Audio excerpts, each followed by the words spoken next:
家好，我哋今日嚟到旺角街頭做呢個宗教 project。咁我哋而家即場去問路人，睇下佢哋對現今。大家好，我哋嚟到旺角街頭做呢個宗教 project。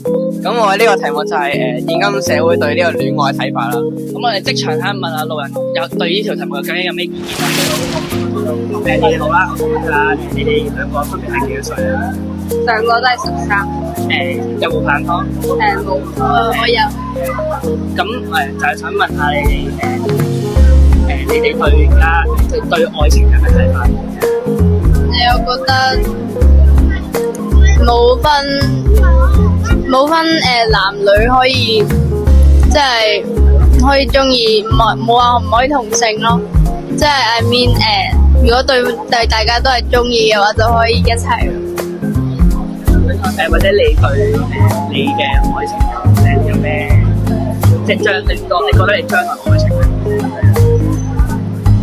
我覺得平平淡淡就 OK。你哋對而家嘅傳統嘅愛情同而家 Gen Z 嘅或者即係中式文化嘅有咩睇法咧？我覺得傳統嘅愛情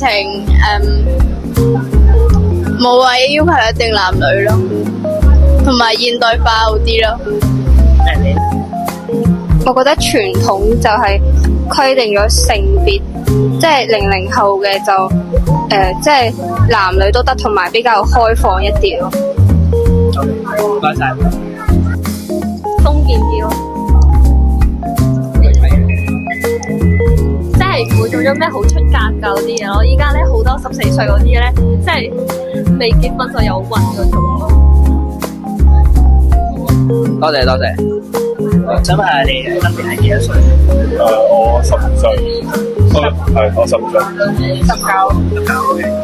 你哋係情侶？我哋就想問下你哋對愛情呢樣嘢有咩睇法咧？相輔相成咯，可以互相進步到。咁你哋對而家年青人嘅戀愛觀睇法啦，定係唔係或者對呢個80、90年代有啲咩睇法咧？而家可能轉得，即係嗰啲好容易係短時間嘅戀愛咯。以前就好似長久啲。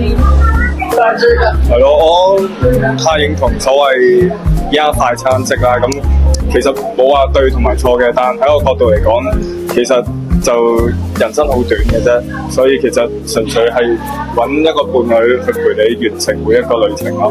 哦，係啊，即係都係要好好珍惜對方。你哋會唔會考慮結婚？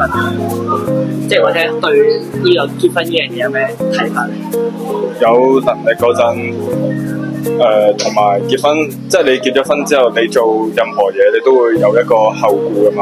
咁當你去到你有能力，先會再去決定結婚咯。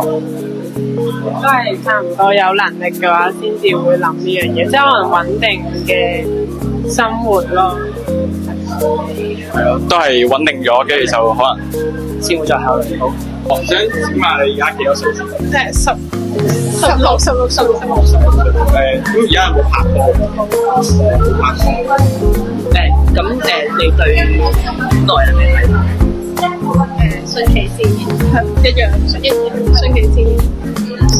咁或者你對以前傳統嘅戀愛同而家嘅速食即係Gen Z嘅戀愛有咩睇法？應該我會堅持傳統咁樣，遇到中意嘅先喺埋一齊，要做咗朋友先可以了解下，先可以一齊。哦，咁你哋有冇話有啲咩理想型？啱傾咯，跟住如果個位啱就可以一齊。咁你哋有冇諗過可能幾多歲結婚？廿幾歲、22、23、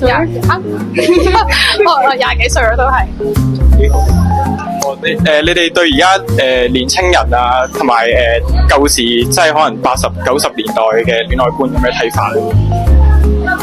依家就好似比較隨便咯，但係之前可能真係了解過先會一齊，係咯，可能或者你有咩提議我哋而家就做呢啲，即係有呢個戀愛觀嘅人。可能之前啲人係如果遇到唔啱會一路磨合，跟住而家係如果唔啱就分手啊，可能都係要慢慢溝通，跟住係咯，好，咁今次嘅採訪係咁多，好啦，如果之後大家想睇更多呢啲片咧，follow 我哋 IG，follow。